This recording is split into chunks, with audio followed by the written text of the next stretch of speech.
I got a free night. It's like, get out of here. Like, I don't watch it anymore. No, I'm just kidding. All right, so I'm going to go ahead and I will start with the intro. All right. Cool. Okay. Hello, everybody, and thank you for coming out to tonight's episode of Terrorific Talk. We are at episode 25, if you can believe that. Quite a while. And it's been quite a while since I have had this guest on. His name is Nickeedee, and he is a horror fan, and especially a fan of paranormal horror, which we will be talking about this evening. So, welcome, Nickeedee. How are you doing? I'm doing very well. Thank you very much for having me on again as a guest. I'm really excited to talk about this topic, as you just explained. Yep, you can even see it on his face if you're watching this like on video. If you have it on audio, then you can't really see him, but you should see he's all giddy about it. Oh, Goddess Vi, thank you for the host. I'm ready to get spooky. Me too. Let's just go ahead and we can jump right into it. So let's start off with introduce yourself. Which I had you do last time, but that was a bazillion episodes ago. So you're going to get to introduce yourself again. Say who you are, what kind of content, horror content especially, you like to create, and what is it about paranormal horror that makes you get all giddy? Well, my name is Nickeedee. Most people just call me Nick, and I'm a variety streamer on Twitch. I have been for the past about 5 years now. And while I'm a variety streamer, one of the things I love to dabble in is streaming horror games, particularly paranormal-themed horror games. And, paranormal horror movies are some of my favorite horror movies out there. And what gets me just excited about the subgenre is just the mystical and just almost unlimited potential of the genre. I mean, paranormal is interchangeable with supernatural, and that's something that, you can't grab onto. It's not tangible. You can't necessarily control it. If with slasher movies, if it's just a plain old human home invasion, you can kill the slasher, you can kill the attackers. You can't necessarily kill a demon. You can't kill a ghost. So the fact that that's there, that inability to kill or end the disturbance, is fascinating to me, as is all the different themes and almost life lessons that are imbued in different folklore and paranormal horror movies and horror stories. I'm glad to hear also in that description you said that you consider supernatural and paranormal almost like the exact same thing, whereas some people, they're just like, no, paranormal is different than supernatural because paranormal is more about the ghosts and the demons, like the exorcisms, whereas supernatural is just things that can't be explained and that just is outside of our control. But I'm just like, well, doesn't that mean the exact same thing? Yeah, it's one and the same, basically. That's the thing. You can't say that one is different from the other. They're essentially the same. Paranormal does tend to focus more on ghosts and demons, yeah, but I mean, you can talk about witches as being paranormal. I mean, most people wouldn't think of witches necessarily in the same vein of ghosts, but they are. Especially if you look at old Western interpretations of what a witch is, where it's basically a worshiper of the devil, which is, not to offend any Wiccan practitioners out there, that is just the superstitious view of what witches are. So I mean, technically, that one movie, The Witch, is a paranormal horror film. Yeah, most people wouldn't consider it that. They would just be like, oh, it's just folk horror. But yes, it is folk horror. It deals with the old, but like you said, superstitions, the paranormal aspects, those very real fears that people had back then of witches and witchcraft. Right, yeah, exactly. That's the thing. It's just very, you're basically, a witch, for example, is more like an agent of a demon, right? Or an agent of the devil, or just playing with the supernatural. So why shouldn't that be included? Right, yeah.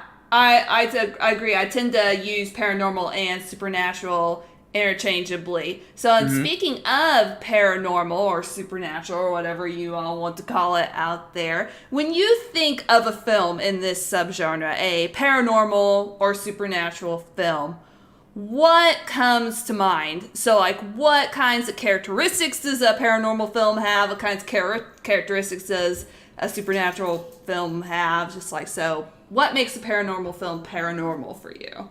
So ignoring the obvious answer of when I think of a paranormal movie, what do I think of Paranormal Activity? Um, a paranormal movie for me, it's often not so much about the ghost and the demons, really. It's more about what message the ghost and the demon is conveying. So, if you look at J horror, for example, so like The Ring, The Grudge, a lot of those movies deal with a vengeful spirit or a cursed spirit, and that's just the nature of something so evil was done that it has since tainted like an area with its negative activity. So it's basically a life lesson of don't be a horrible person. Don't intrude on other people. If you look at movies like The Witch or Ninth Gate, for example, which isn't even really a scary movie, it just deals with horror themes. The lesson is don't go seeking for easy power or easy wealth because it will come back to bite you. So for me, it's more so about using things that we can't really grasp or understand. The idea of a coincidence, that bump that we hear in the house when no one's home, that weird cold spot, and it extrapolates on that and basically teaches you a life lesson using the creepiness of things that we can't perceive with our own five senses. Right, so most people, when they think of paranormal, it's just like you said, the obvious paranormal activity things, like involving poltergeists, and especially exorcism movies. I kind of mentioned before, like this all started, just like I'm not really. I think exorcism has kind of been done to death. What are your thoughts on that? For the most part, yes. Like there, for the most part, yeah. Like I mean, if you look at the exorcism movies, I mean, they had what, 4 of those, one of which was released in 2 separate versions, which was really weird. So there's that. You have The Devil Inside, just like so many different exorcism horror films. The only one that I can really think of that was innovative was a movie with what is his name? The guy who was from the first Hulk movie. He was it's called Delivers from Evil, and he plays a New York City police officer, and he partners with a Catholic priest, and they do an exorcism. And it was fascinating because, one, it's based off a true story. The police detective actually does exist. And what's really cool about it is that it doesn't really deal with the whole idea of like, oh, this is just a demon and it's mystical or whatever. It basically is like, tapping into the idea of vengeance versus justice. What is a demon? Here's someone who is skeptical. How are you going to but they end up doing an exorcism towards the end, participating in one, like that transition of not believing to believing. That was really unique. But for the most part, yeah, it's basically, you bring the priest in, they do their Roman rites, and then you're done. And that's your exorcist horror film. Yep. Pretty much. And also with haunted houses, that could be considered part of the paranormal genre. That to me has also kind of been done to death. Like, ooh, look at this house. It's got some kind of evil spirit. Let's exorcise it. Yep. Yeah. Yeah. It's kind of No, sorry, I had to take a break or take a drink. But yeah, no, you're absolutely right. Like, it has been done to death in the most part. That's why I really liked I mean, not all the Paranormal Activity movies were good, but the first one that was really nice about it is that it didn't have that. Like it was, you had no idea what was going on. You never saw the ghost. You only heard it or saw like its effects. And then when they brought the paranormal investigator or the priest in there, he was like, I can't do anything. Like, bye. And that was cool. Like it showed, that priests aren't like these all powerful people that all these other exorcist horror films show them to be. Ah, yes. I like it. I tend to like exorcism movies a lot more just whenever, like you said, like in The Exorcist, which is like, to me, is like the premiere, just like exorcism movie, and kind of like maybe like where it all began. Just like these priests were just like, well, what the hell is this? I think it even ended up taking like 2 priests to like get this demon like out of that girl.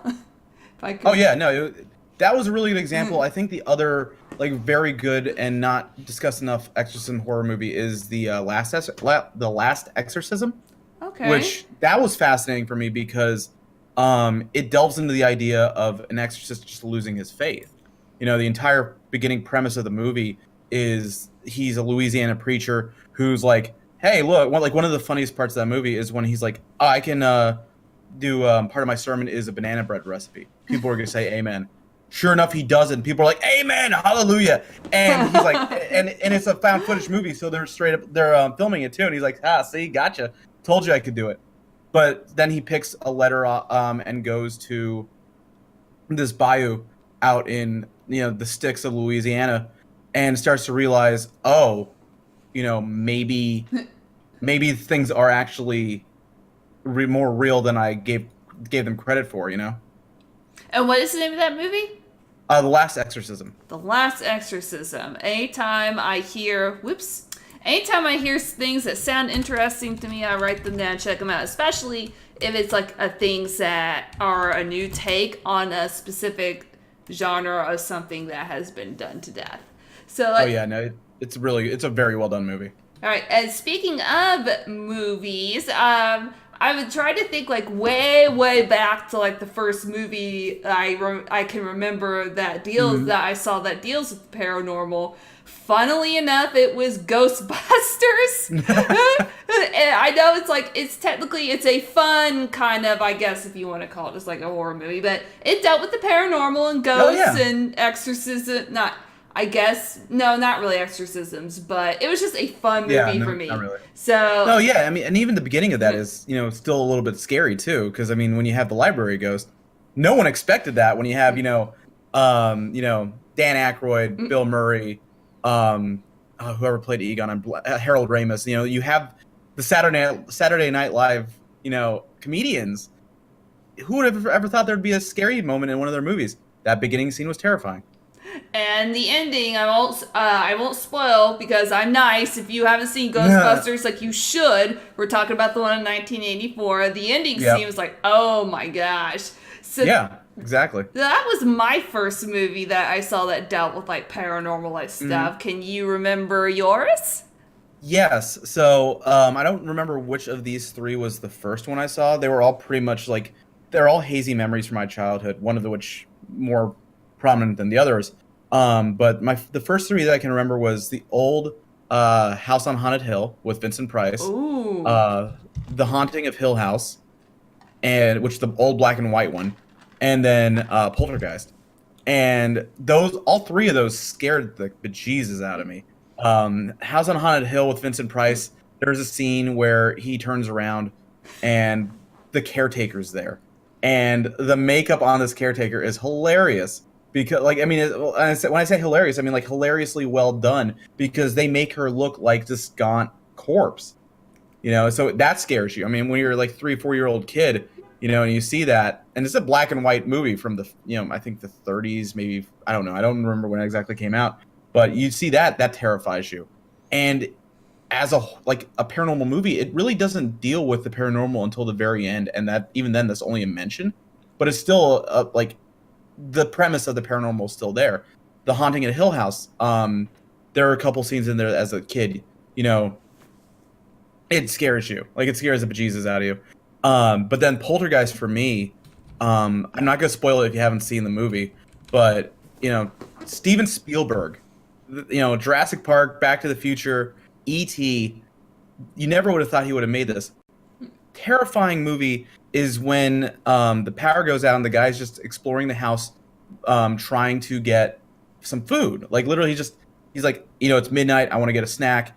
And he gets a snack and things just go off the rails. And as a kid, you see that scene, it terrifies you. And I mean, I love it. I think that's probably the best example of Steven Spielberg's breadth as a director, that he can do something like E.T. and then do Poltergeist. And they're both really good. And one is really bright, the other one is really dark and terrifying. Yeah, and also, unrelated to the paranormal, people tend to forget that Steven Spielberg also directed Jaws, which is a creature feature kind of horror film. And that kind of amazes me too. It's like, wow, at 23, like he was 23 whenever like he directed that. It's just like so. Yep. Yeah, so Spielberg, like you, amazes me like with his depth and his ability to just like cover all sorts of genres. And those movies that have ended up being horror films of his, I've really liked. Oh yeah. Just a quick note about Poltergeist. It actually wasn't directed by him. It was actually directed by Tobe Hooper. And this was after the Texas Chainsaw Massacre. And the reason why is because E.T. was being filmed by Spielberg. There was a clause in his contract that he couldn't actually do another movie at the same time, but he really wanted to do Poltergeist. He's like, no, I'm going to basically have my entire, all my hands all over this. And he's like, okay, let me get Tobe Hooper, because I like Texas Chainsaw Massacre, and basically kind of controlled Tobe Hooper the entire time. So even though Spielberg didn't direct it, he essentially did, because he told Tobe exactly what to do as a producer. And there's actually one scene where you'll notice I'm not going to spoil what happens, but there's a scene that involves hands. And if you watch the hands in that scene, the hands are at a really awkward angle. And actually, it's not even the actor's hands. It's Spielberg literally up underneath this piece of furniture that you can't see, and using his own hands to do the thing. And it's just the funniest thing, because he didn't want, no one else could get the exact angle right as to what he wanted to do. So he's like, no, I'm just going to do this, and gets in. And you just see the hands are a weird angle. And it's clearly someone else's hands. I didn't know that fact about Poltergeist. It's very interesting. Oh, yeah. That he directed it, I guess, quote, directed, but not actually directed that paranormal film. And so speaking of the paranormal, let's kind of veer off, I guess, from films and then kind of talk about paranormal experiences, because I don't know if you're a believer in the paranormal. I am. I'm a bit of a skeptic. I will admit, but I always like to try and keep an open mind. I don't discount people's beliefs. If they believe in the paranormal, hey, I'm more than willing to listen to their points of view and their experiences. So talk about a few, if you have under your belt, memorable paranormal experiences that really paranormal.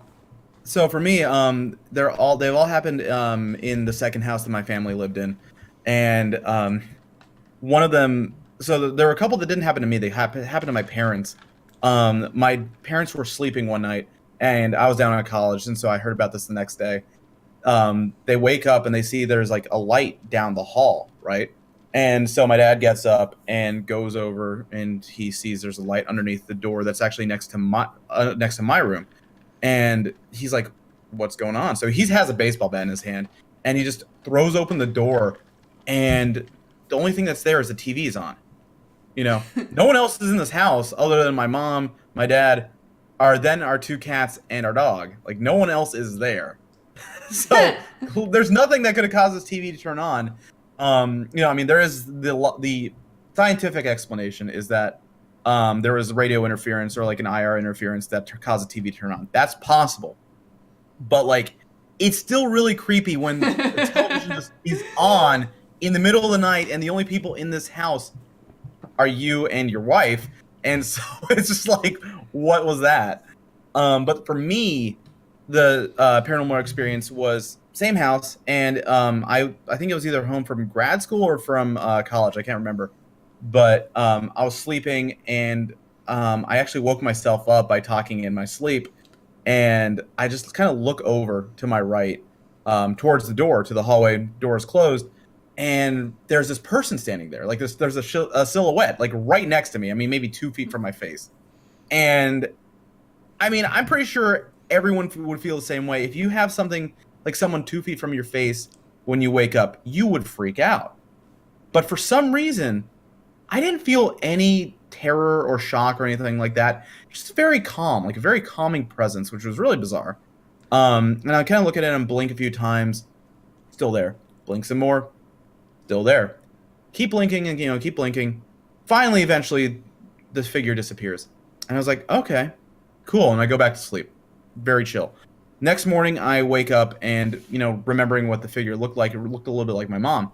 And I was like, were you sleepwalking, sitting at the foot of my bed, or sitting next to my bed last night? And she's like, no, not at all. Why? What happened? And I told her what happened. And she's like, wow, that's crazy. That's really weird. My mom also believes in supernatural, in ghosts. So, I was thinking more about it throughout the day, and I knew it wasn't like. And there were a couple details that I remember from it. One, there was this weird, like, backlighting from the floor up that was like a whitish blue light illuminating the back of the person. So I could see that they were there. Like, it wasn't like me matrixing or my brain misinterpreting a shape. There was no person-shaped thing that I could misinterpret that as against the door. So there was that. But then I remembered, the look of the person and like the pajamas they were wearing, because they were wearing pajamas. There were striped pajamas. The person had curly hair, and I could make out the body, but when it got to the face was dark. Like, it was just black. And the more I thought about it, the more I realized, wait a minute, this looks a lot like that looked a lot like my grandmother who passed away in the house from lung cancer back when I was 9. And the more I thought about it, the more I was remembering it. I'm like, this is exactly my grandmother. Like, it was straight up my grandmother. There is no other way to explain it. And like the attire that she had was a pair of pajamas that she wore. The hairstyle was her hairstyle. Even the body shape was hers. It was really crazy. And when I realized that, I was like, oh, that's probably why I didn't feel any shock or, fear when it happened, because my grandmother, I loved my grandmother. We had a great relationship.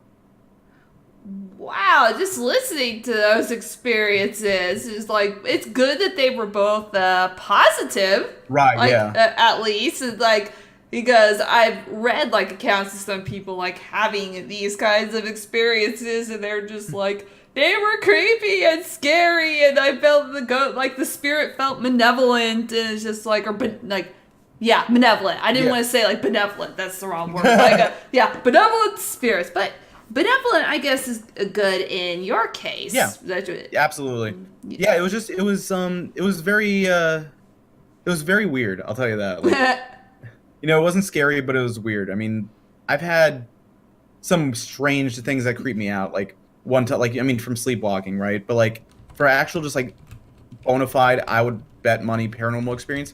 Those were the two that I had, or at least that I know of. Okay. I haven't had, like I said, I'm kind of a skeptic. So it's kind of like, but there had been some like, strange, I guess, like things happen. The strangest thing that I guess I had happened is that my grandma had passed away, like also of lung cancer in our house whenever it was almost, I think, 10 years ago at the time. Man. But, and it was, Missouri winters are very cold.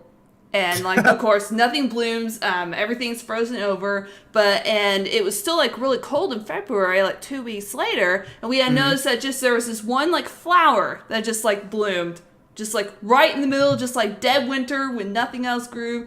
And I strongly believe, I don't believe in paranormal. I guess I'm skeptical of paranormal experiences, but I believe that was some kind of sign, like from my grandmother. Okay. So I mean, it's very possible. Yeah, I definitely like believe in signs and things of that nature. Right. Yeah. So speaking of also the paranormal, what do you think people's fascination with not just the paranormal, but with paranormal films are? With paranormal films, it's the same thing with most horror films. It's a roller coaster effect. You want to be scared, but you don't want to be in actual danger. So, you want to get that adrenaline rush of like, being scared, having a jump scare, but you don't want to actually, have like Satan popping up down the hall from you. Like, no, nope. Like, you don't actually want that. You want to be scared by it, but you don't want to actually have to deal with it, because that's just not good. So that's why people, I feel like they like the films, but people's fascination with the paranormal itself is, I think it's a mixture of two things. If it's a paranormal because, you're thinking of loved ones or people that have passed on, it's largely because you don't want to, you're not ready to say goodbye. You're not ready to accept the fact that they're dead. So, if you can have like an afterglow or a, after image of them, when they died as a haunting, then that's going to reassure a lot of people. But I think the bigger thing is more so that people just, we as a species can't just accept that there might not be anything after death. You see it with religion where, with Christianity, for example, you have the concept of heaven and hell, ignoring the, moral implications of that. Just the fact that those two things exist is a way to show that, oh, there is something after death. And it's a reassurance because, we can't conceptualize what happens when we die as a species because, no one's going to come back and tell us what it's like, because that's That's kind of the point of death. No one comes back. Right. So like when because like, I mean, I'll challenge you right now. Think about, you're dead. Okay. What do you think about? You can't. It's like, do you imagine that you're lying in a coffin? Well, you can't perceive that you're in the coffin because you're dead. You can't think about it. So you can't imagine what it's like because there's nothing that we can really. You can't use your senses to imagine not having your senses, basically. So we don't want to believe that there's nothing there after death. So the idea of the paranormal is basically something that I feel that partially exists in truth in the idea of, paranormal experiences like what I've had. And also it exists as a societal creation to make sure that, you don't have to worry about not having anything after we die. Okay, that's actually kind of like what I was thinking, just like we want as humans to believe that there is some other plane of existence, like after death, like whether it's a complete like just limbo or we're all just wandering around, whether it's heaven, whether it's hell, whether it's just complete nirvana, like in like other religions. So I would definitely agree that's why what fascinates people so much about the paranormal. I had another thought, but then like I lost it. But there are like there's like some people I've been reading like some of the paranormal experiences that people have been saying that they have been having in chat, just very fascinating. I've had a few friends that have told me stuff, and it's wild, like they've gone through. Yeah. Infinite Hope says that you met two ghosts on the beach. There's this one dinghy in the water, tethered to nothing. When we looked back at the people, they were gone, and so was the dinghy. Oh, that would freak me out. I would just be like, okay, we're going home. Get in the car, kids. yeah, I'm good. I don't need to be at the beach anymore. And then Felix said the town that he grew up in had a lot of spirits that would mimic living people. My earliest memory of experiencing something paranormal was seeing my mom walk out in the morning expressionless. I said hello, she didn't reply, and a wave of dread came over me. I ran to my parents' room, both of them were still asleep in bed. I was 4 during that one. Oh. That actually reminds me of a paranormal experience that I had. I totally forgot about this one. When I was a kid, well, I say kid, I was in middle school at the time. I had one of those lofted beds. It's not quite a bunk bed, but it's, a decent bit off the floor. Right next to it was a wall-mounted metal, adjustable reading lamp. And one night I'm lying in bed, wake up in the middle of the night, as you do, and I'm just lying there with my eyes closed trying to fall asleep, when I start hearing, this noise. There's no other way to describe it. And it sounds like a scratching noise. And it sounds like it's right in the room, and it's terrifying. Like, I'm just like, why is there a scratching noise? Only a scratching noise in my room. Nope. So I'm just like lying there motionless, just like, oh my God. So finally, I'm just like, Nick, you got to get out of this room. And so I jump off the bed. It was basically going from lying on your back to straight up just on the, leaping off the end of the bed. Could never do that again. But did that, sprint over to the bathroom. Fun fact, my mom was in the bathroom actually getting a drink of water. And she's like, what happened? And I was like, I told her, and she's like, that's weird. I'm sure it's gone, whatever it was. Just go back, go back to your room. And so I was like, okay, sure. And so I did. Next morning I woke up and I was like, okay, what the hell was that? And I'm looking around trying to figure out what could make that noise, because it was a very distinct noise. And then I just moved the reading lamp, just because I think I was just moving out of the way. And when I did, my fingernails just brush up against it. And I was like, no way. Straight up was able to recreate the noise with just rubbing my fingernails on the metal enclosure of the reading lamp. And it was straight up was the reason I used the word scratching was because, here, I'll use my water bottle as an example. Straight up, it was like this. Jeez. It was just like that. Able to recreate it just by doing that motion. So yeah, that was probably the scariest thing I've actually ever had happen to me. Oh, yeah, nope. I thought that's why I'd be like, absolutely not. Yeah. Okay, Lonesome Poet's saying, I think the creepiest paranormal experience I've ever had was when I visited the battlefield at Shiloh. I got chills down my spine. I don't know if it was my ancestor who died there haunting me or what, but it creeped me out.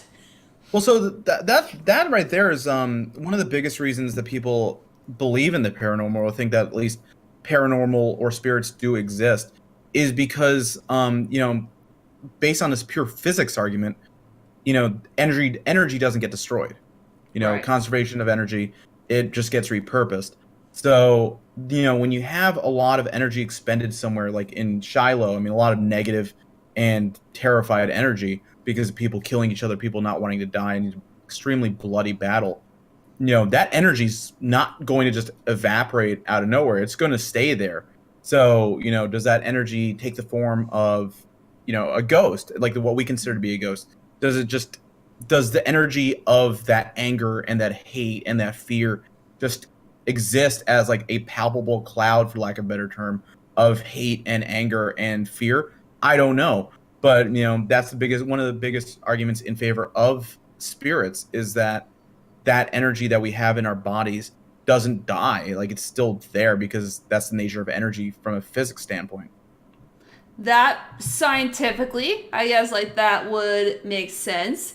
I don't know really. I know there is like paranormal research, but Yes. I don't know like the specifics behind that at all, like what they do. I know they like measure for like energies and like they record like white noise because they figure like some voices can like, or others like voices from another plane can like come through that. I don't really know like the nature of like what all they study in paranormal investigations. Is that kind of thing that interests you? A little bit. I remember actually when I was in high school, it really, like, I mean, I loved all those ghost hunter shows. I mean, I still watch Ghost Adventures, as a thing to pass the time.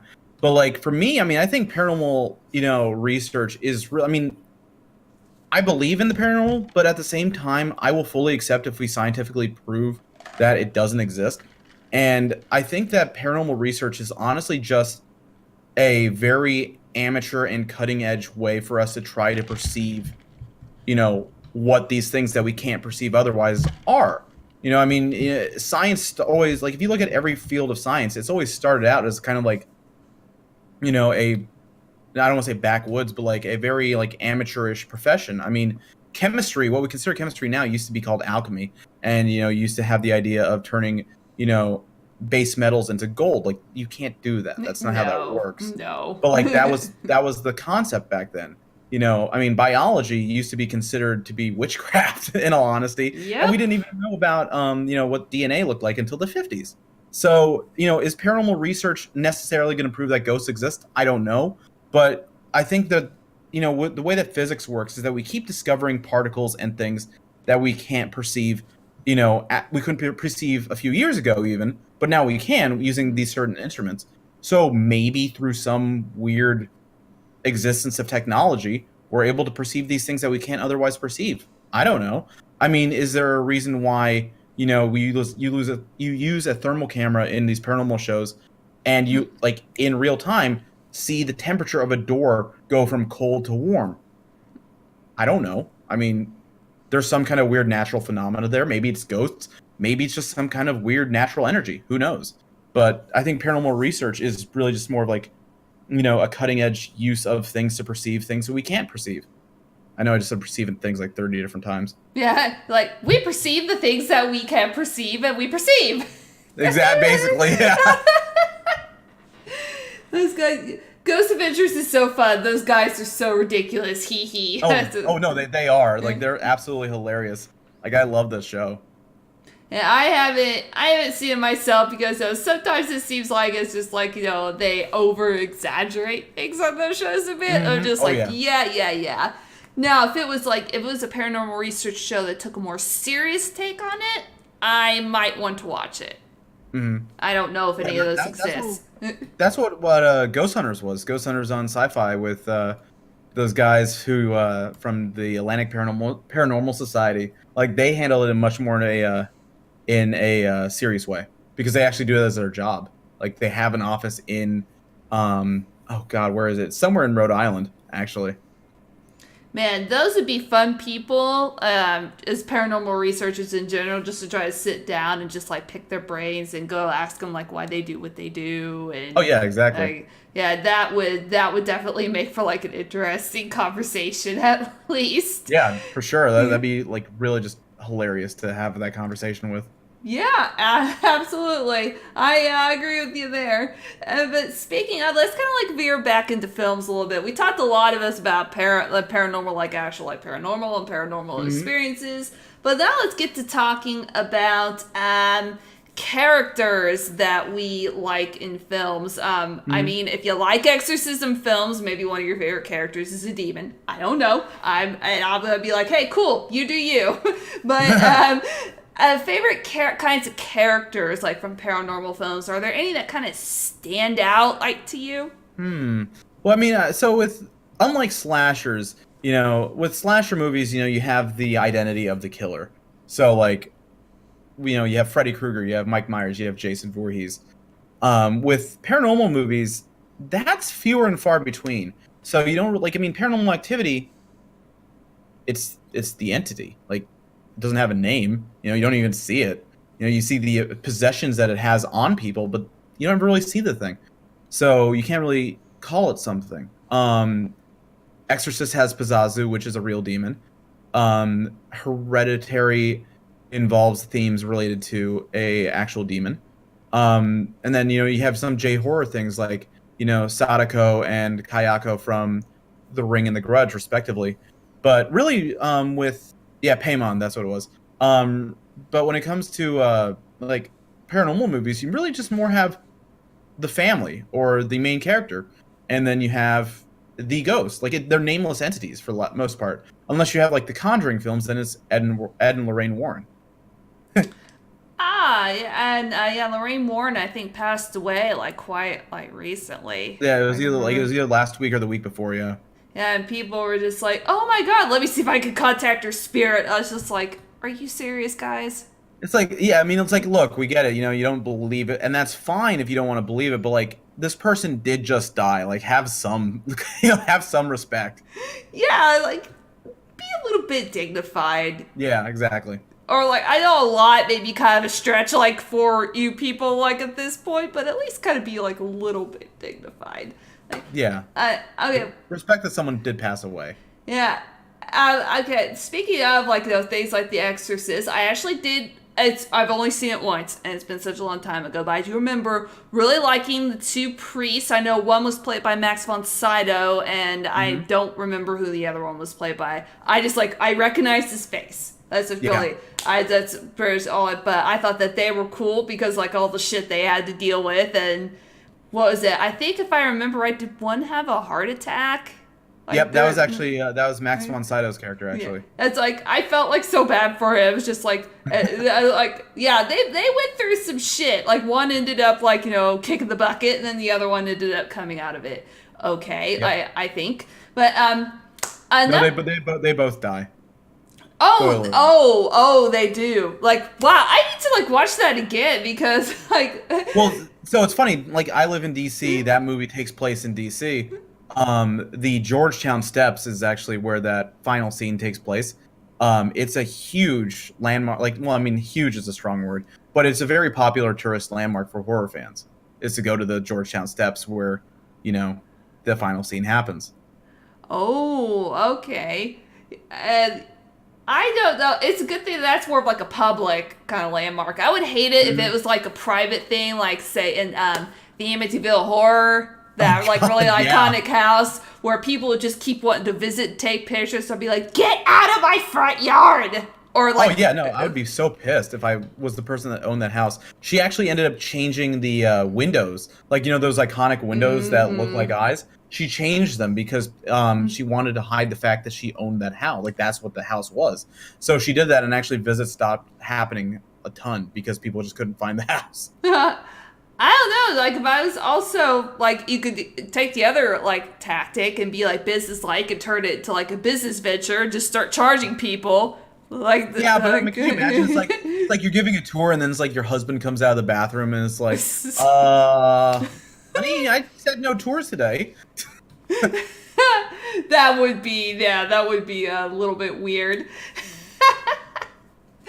I think another like type of character that I really like is most people wouldn't consider this film paranormal or just like supernatural, like I definitely do, is Brian De Palma's Carrie, which was made in 1976. Yes, 100% paranormal. And of course, Carrie, it is played by Sissy Spacek. Yep. And of course, Carrie's based off of the Stephen King novel of the same name. But to me, Sissy Spacek just absolutely nailed both like the shy kind of meek like bully Carrie, but then at the end just that switch is just flipped and she's like, that's it, and she releases telekinetic hell on everybody. It's a great movie. Like, I mean, as someone like for people that are bullied, that movie is like it's cathartic. First of all, I'm pretty sure no one, like, I'm not saying, you know, if you're bullied you should kill everyone in a telekinetic blaze of flame in the gym on prom night.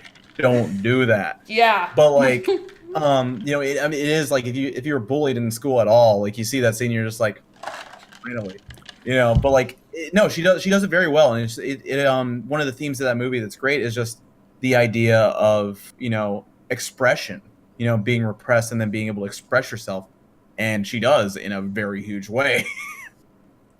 Yeah, like I would say so. I like that version a lot better than the one made in 2013. Yeah. I thought that Chloe Grace Moretz did okay as Carrie. Some parts of it like were based more off of the book, which I thought that was fine. Because I remember they had the trial scene in that movie, and that was in the 76 one, but it was in the 2013 version. But yeah, the one in 76 will always be my number one for me. Yeah, it's one of those movies that, you know, you don't need to remake. Because like, I mean, if you do, like, you better hit it out of the park, otherwise it's not going to be good. You know, another one is like, you know, you talk about remakes. Poltergeist, when that got remade in 2015, it wasn't a bad movie. Like, it was okay. It was thoroughly okay, but like, it didn't need to happen. Like, no one, like, all it did was basically just added in modern technology into the movie, and I'm like, why is this here? Like, why does this exist? The first one's fine. Watch it. It's still creepy. Yeah, they're remaking Poltergeist again. I saw that. I am quietly judging it.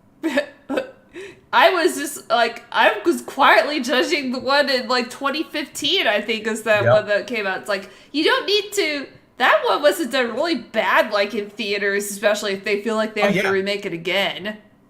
Yeah, it was just really not good. I honestly think they're probably just trying to hold on to the license more than anything else. You think that's where a lot of this franchising comes from? Like, whenever it's just like they want to hold on to the license? Yeah, like, I mean, I think, what is it? It's like Dimension Films, like, will put out, like, every 5 years a Hellraiser movie just to hold on to the license. They don't actually do anything actively with it. I think Blumhouse, okay, this is, I guess, kind of going off topic a little bit. We do that a lot on here, by the way. But I think that Blumhouse Productions wants to try and get a hold of Hellraiser. I am totally down with them doing it. I love Blumhouse's movies. They've done great. Insidious has been awesome. Like, in terms of horror, like, whether it's actual, like, you know, paranormal horror, or it's, you know, just insert other type of horror here. I mean, they produced Get Out, you know, so let's just look at that. You know, the Purge movies, are they great? No. Are they fun? Absolutely. And let's be real, that's a horror film. You know, the second Ouija movie, good movie. The Insidious franchise, it's still kicking for a reason. You know, like, they are doing a good job with horror products and just making really entertaining horror films. I mean, they might not be great movies, but, like, you know, Sinister was a Blumhouse movie, and that was terrifying.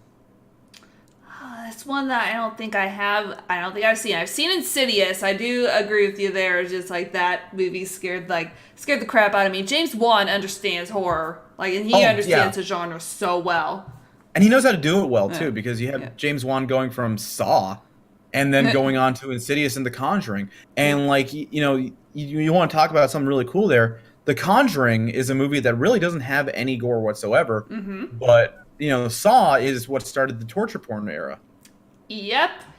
And that, to me, is still holds up today. I thought the first Saw was, like, really good. Oh, the first Saw, the first few Saw movies are honestly really good for me, just because it's before they just started going completely, overkill with the traps, and all that stuff. But they also had, like, he did have a weird perverted moral argument too. He was like, you're losing, your grasp as to what makes people enjoy, like, relish having a life, and so we need to give you that spark for having a life back. And then you get to Saw 7, and I just kind of want to be a fly on the wall where they're like, okay guys, here's what we're gonna do. There's a ball gonna roll down the track, and then it's going to trigger a guillotine, but the guillotine's not going to cut him in half. It's going to cut a block of cheese, and that kinetic energy from the block of cheese is going to electrocute him. It's like, what?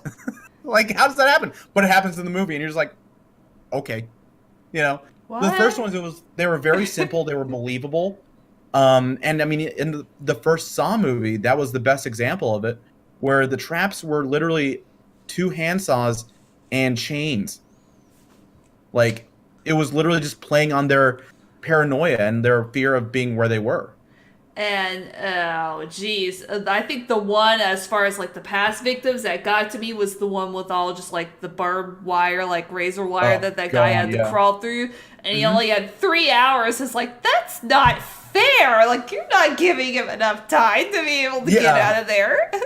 Yeah, I was looking at that. I'm like, I'm like, when I first thought, I was like, 3 hours, you can do that. But then when I got older and I thought about it, I'm like, dude, you're gonna get cut up so much that by the time you get out of there, you're gonna bled to death, or you're gonna just wish you had.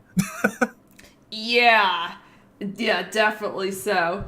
Someone commented in chat that the Carrie in 2013 was a really good one. Doesn't deserve the hate it gets. Yeah, like, I'm not saying that it's a bad film. It's okay. Yeah, that's the thing. It's like, when you have a really good movie at the beginning, and then you remake it, like, the remake is kind of cursed, because you have to make sure that the movie is better than the original. Yes. And if it's not, then people are going to malign it. And now it can be a really well done movie in its own right, but if it's not better than the amazing original, then people aren't going to give it the time of day.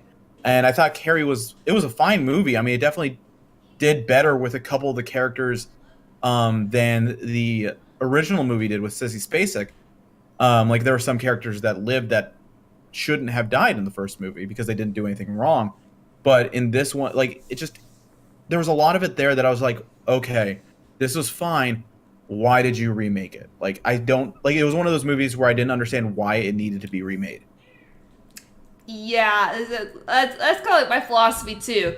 Unless you feel that you can do it better than the original, just don't bother. Or if the original was already like crap to begin with.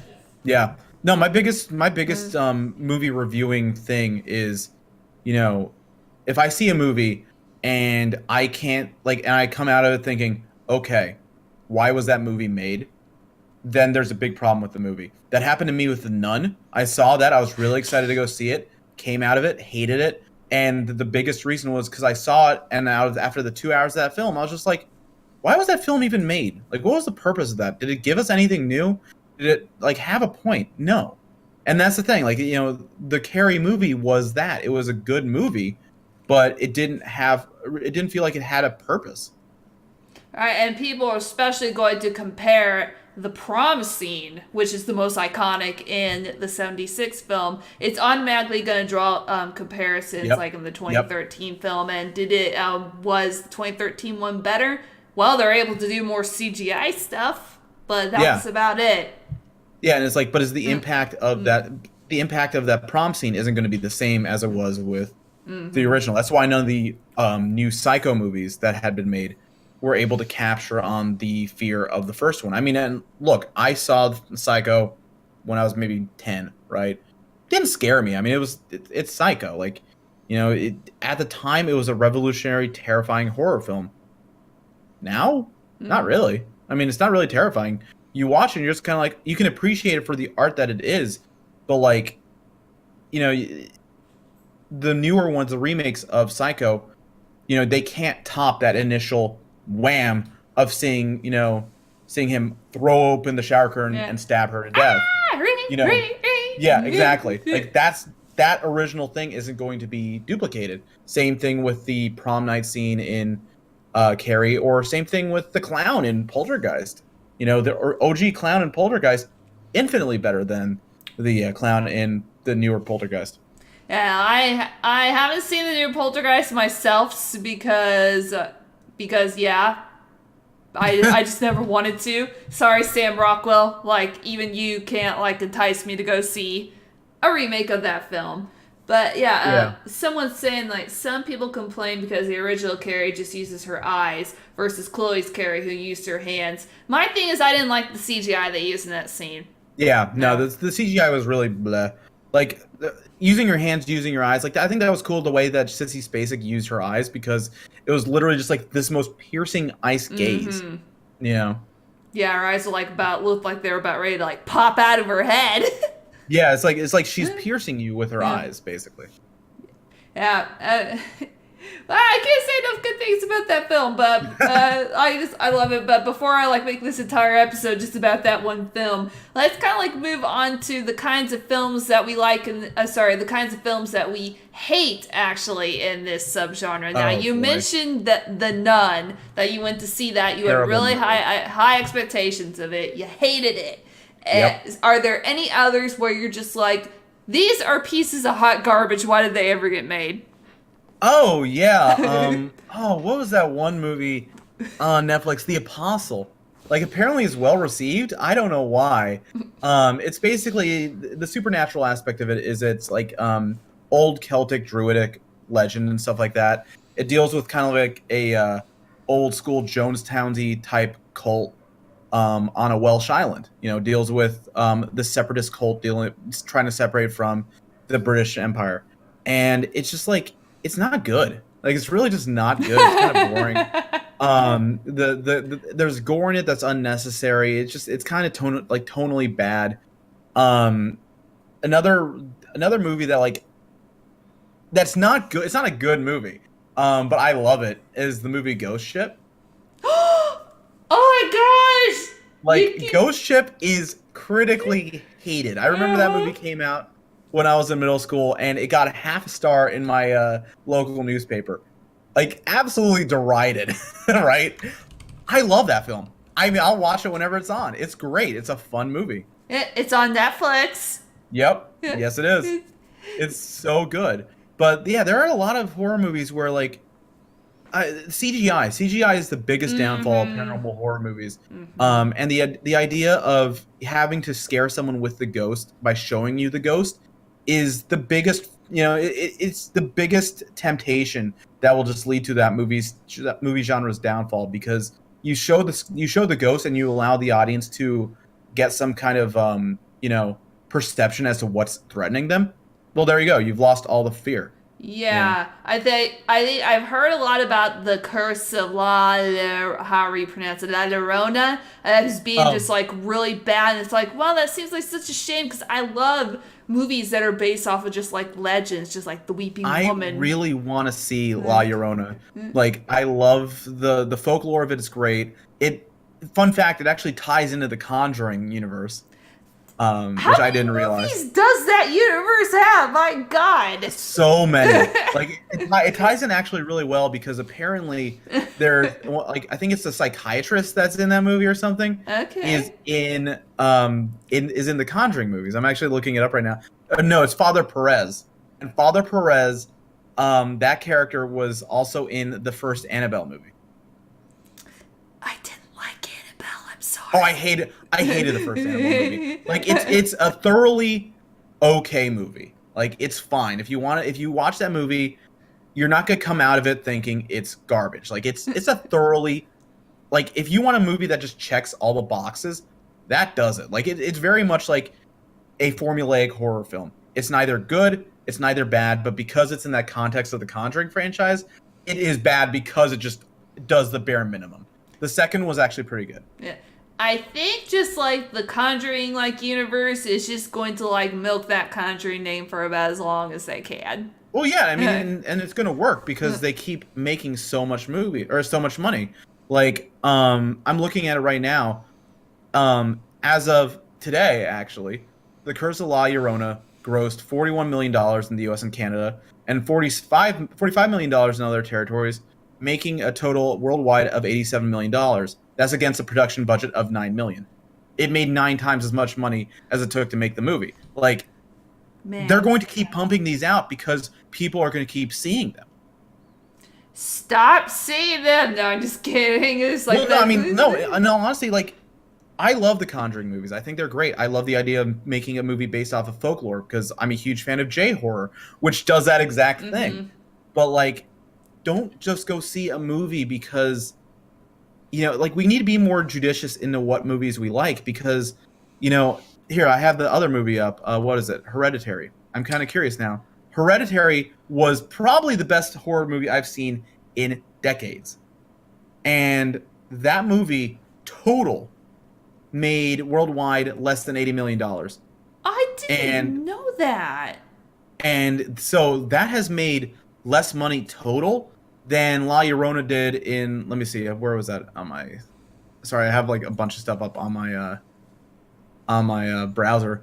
La Llorona came out 9 days ago and has made more money than Hereditary did between now and January. Yeah, Not even January, June of last year. Ah, jeez. And that to me is like a crime because, okay, side note, if you have not seen Hereditary, you need to see it. It is a fantastic film. It's not riddled with all these jump scares, which I think that's kind of like what gets people. Like, it's not even scary. Like, it doesn't have any jump scares or anything. It's like, yes. I don't know. There are a few decent jump scares in that movie. It's like, I guess I case hardened because I was just like, oh, well, okay. Is Hereditary on Netflix now? I know it's on Amazon. I don't remember like where I watched it, but I don't think it was on Netflix. There are a few parts that made me go, oh my god, but it wasn't because like I was jump scares, but oh yeah, no, my favorite thing of that film isn't really even any of the imagery or anything like that. It's with the soundtrack. And the soundtrack, they do a thing, like, if you go back and watch it, pay attention to the soundtrack during the calm moments, and you're going to start realizing your heart is going to be wanting to, like, you know, speed up and, you know, go thump, thump, thump a lot more. And if you listen to the soundtrack, you'll realize it's actually subliminal, because the soundtrack is doing a low percussive beat to mimic a speeding heart rate. I kind of like noticed that, but I didn't like really just make that connection because it's almost just like, okay, well, what's going to happen? But Toni Collette's performance was absolutely fabulous, and that little girl, it's like, she'd freak me out. Oh, the whole mood, like, everyone in that film did so well because, you know, one thing like movies like Hereditary and the Babadook do really well is they don't really, like, yeah, it's about the, you know, the creature, so it's about the Babadook, or in Hereditary, it's like about this underlying, you know, what is going on type thing. But beyond that, the real, like, the other horror that we don't really focus on is in Hereditary, it's this family coming to terms with grief. You know, the real horror is how when we as a people deal with an immense amount of grief, you can have a family unit that just lashes out at each other for no other reason than the fact they cannot process the grief they're going through. And the Babadook, yeah, you have this creature, the Babadook, that is terrifying. I mean, the Babadook, as a creature, as a lore, is a terrifying entity. But the other part about it is that it does a really good job of showing the emotional terror that a single mother goes through. Yeah, and also just related to, like, how, like, she deals with grief and depression. It deals with those themes very well. It's just like, and that to me, like, horror that deals, like, any kind of horror, whether it's paranormal, whatever, that deals with underlying themes that's set in almost like reality. Like, obviously creatures, like, I'm more talking about the themes, just like, I tend to connect with them a lot more because it's like something that you can understand. Oh yeah, I mean, the biggest, like, one of the scariest things that, you know, we as people deal with is our own emotions, because, I mean, take anger, for example. You know, you can get mad because you mess up on something, and it's a very fleeting anger. Well, then watch someone who absolutely loses their control and just goes on a rage-fueled rampage. I mean, you know, you can have positive emotions where it's like you crack a smile, or then, you know, you just have an amazing day and you're just beaming, you know, flying high. Like, emotions, when they let loose are themselves terrifying. Yeah, it's because of the unpredictability of them. Yep. Especially like the angry kind of side of things. Oh yeah. Well, I mean, also where we are now, we pride ourselves on being rational, and emotions by their very nature are irrational. So when you have the irrational overtake the logical, well, that just overrides all of society. Right, and it's just like in horror movies, especially that's amplifying. Like, man, if someone gets angry, you better watch out because it usually ends up being like the villain of the whole tale. Usually, yeah, pretty much. Yeah, because I've never seen like a protagonist. They get afraid, but they usually don't flip and go on a killing like spree. Unless, unless I can't think of any like movies like that though. Well, I can think of one that really does a good job of showing like when the person finally just gives into their anger and they're the protagonist and you're cheering for them the whole movie, they come out at the end of it just like completely changed, and you realize they become almost themselves the monster. And a great example of that is the old movie, actually the old one and the remake, Straw Dogs. I've seen that. Like Straw Dogs is one where here's a husband that has to protect his wife because they're being attacked by men who want to do terrible things to her from her town because they moved back to her town, and so he has to basically fight them, and it gets brutal.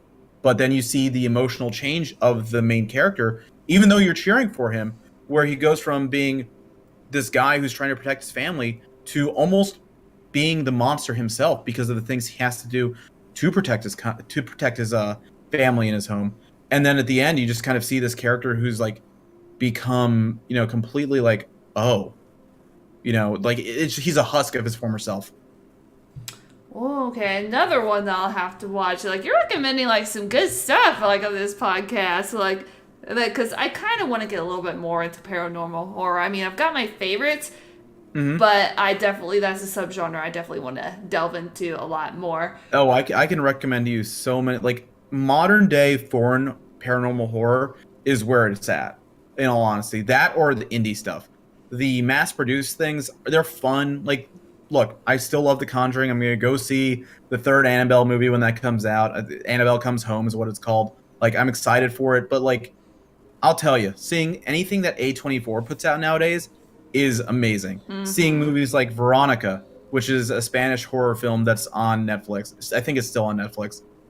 It's a supernatural horror film. That movie was terrifying, and it's a very low budget indie horror film. And it's really just cool to see all these entities that aren't big names in horror showing paranormal horror very well, because honestly, I feel like if you have more money attached to a paranormal activity or a paranormal horror movie budget, you're actually probably going to have a better chance of doing wrong with it, because the best part of really good paranormal horror I keep saying paranormal activity. The best thing about like low budget paranormal horror films is when they can't do like CGI or all this like super complicated, cool like special effects, but it's like the simple thing like, oh, here's a light effect, or here's an effect of someone walking past distorted frosted glass to make them look like someone else. Like, just very simple effects less is more is really the best thing you can think of for a paranormal horror movie. Definitely. I will agree with you there. Less is more. And we kind of been talking a little bit about our favorites, so now let's really delve into our favorites. I actually did have you go, okay, be thinking about what you feel your top 5 favorite kinds of films are in this topic, and we could do it to where we just talk about our favorite 5 in one shot, or we can like trade off just like what we feel is like our number 5 and then just kind of go back and forth, or do you want to just do like we'll alternate, we'll mention one like in no particular order, and then I'll say one, you can say one. Okay. All right, so I'm kind of looking at my 5 favorites here, and this is one that the first one I'm going to mention is one that it came out in 2005. It was just kind of just like, a here and then it's gone, but this really terrified me because one of my fears is not being able to really have control just like over yourself. And it was The Skeleton Key is the movie that I am talking about. That was a fun movie. And it's just, I'm not going to spoil it for those of you who haven't seen it. It's got, what is that actress's name? Goldie Hawn's daughter. Yeah, I was going to say it's Goldie Hawn's daughter. It's Goldie Hawn's daughter. Oh no. Is it Kate Hudson? I think so.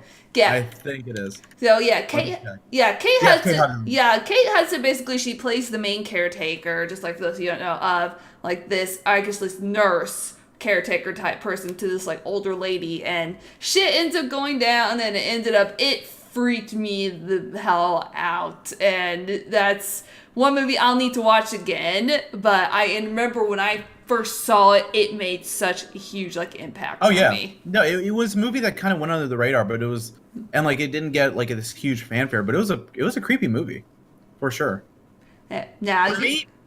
For me, probably let's see, the first one I want to mention is definitely The Last Exorcism, for sure.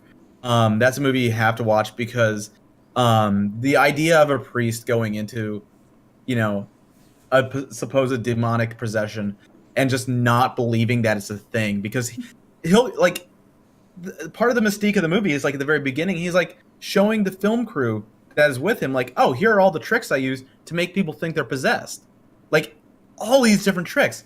Like one that they show almost at the very beginning of the movie is the girl puts her feet in this tub of water and he slips in some kind of chemical. I don't know what it is. I think it could very well just be Alka-Seltzer, to be honest. It causes the water to look like it's boiling. And he's like, that's the devil. It's right there. And it gets them all freaked out. And he's like, see, I'm just conning these people. Like, possession is a lie. And then it goes off the rails.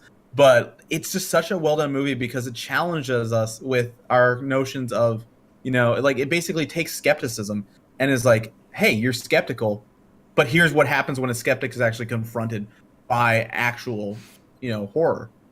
The evil Alka-Seltzer. That's kind of like that's like what I think of whenever. Oh yeah, it's hilarious. Like all the different tricks he'll show in the movie, and then it's like, wait, how did this just happen? Like when things start going off the rails in that film, his reaction is like, what? Like it's just very funny.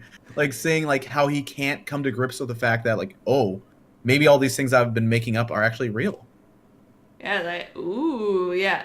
And that's one movie that I will definitely have to watch. Now, thinking of another one that is on my list.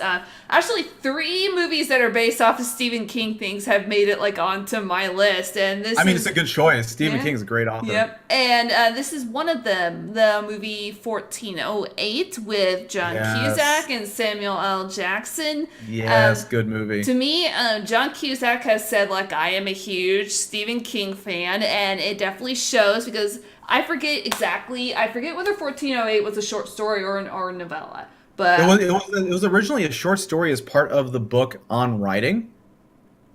Because like he literally just use it as a way to show people this is how you proofread something. Oh. And like he's basically this is how you proofread and edit something, and that's what 1408 started out as. But then he wrote it as an actual story, and it was really good. It's that man just has an imagination for days. That's all I have to say about that. But I just remember because at first I was going into it going, oh, here we go, another story about like a haunted, like whatever. Like in this case, it was a haunted room in a hotel. And Samuel L. Jackson's like, well, no one like ever stays in 1408 because in 1408 you have like these terrible things happening, and just. I don't know, just like this is just like the way that this entity like dealt with like his greatest fears and like all the things that he had to end up like working through. It's just like, and to me he just sold this character just like this broken man. Yep. And that's why I love that movie so much. Oh yeah, he's just a jaded character. Yep. And it's almost kind of like what I was just talking about with the movie that I just mentioned, Last Exorcism.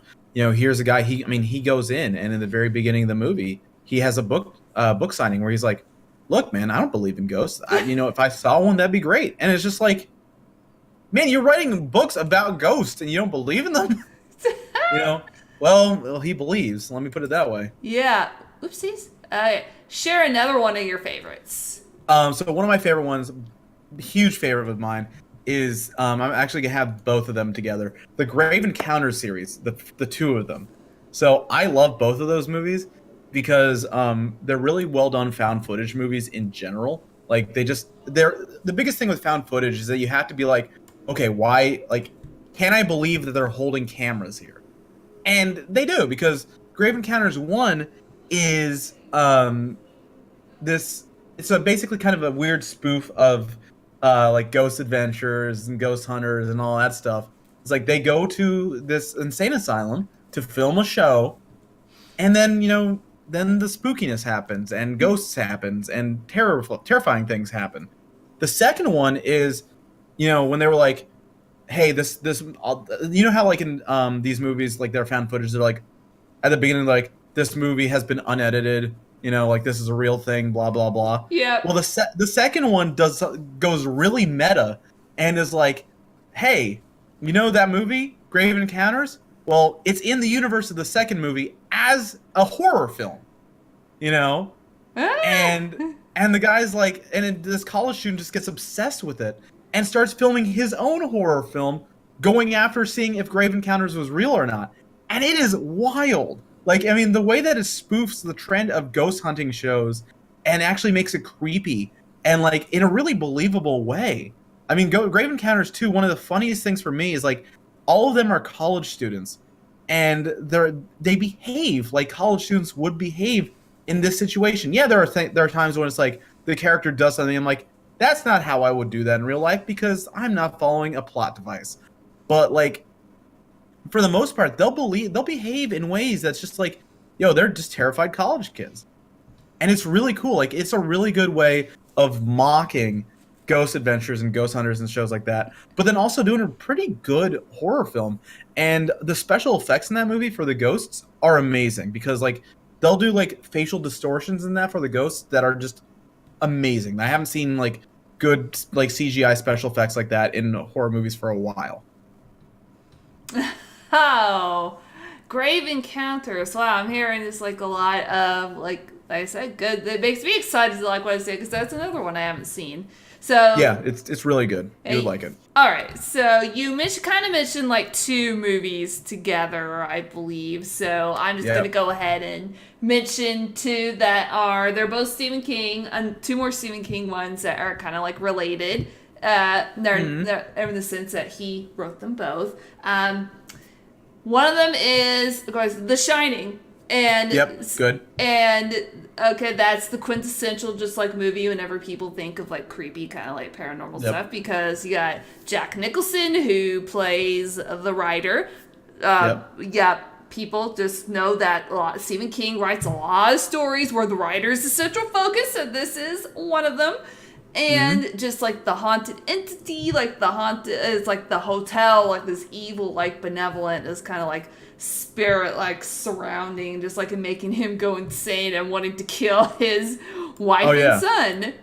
And I don't know, it's just like, to me, I think Jack Nicholson is what sold that movie, because he does. He shows in that movie's a great work in portraying the idea of cabin fever, and Jack Nicholson portrays that really well.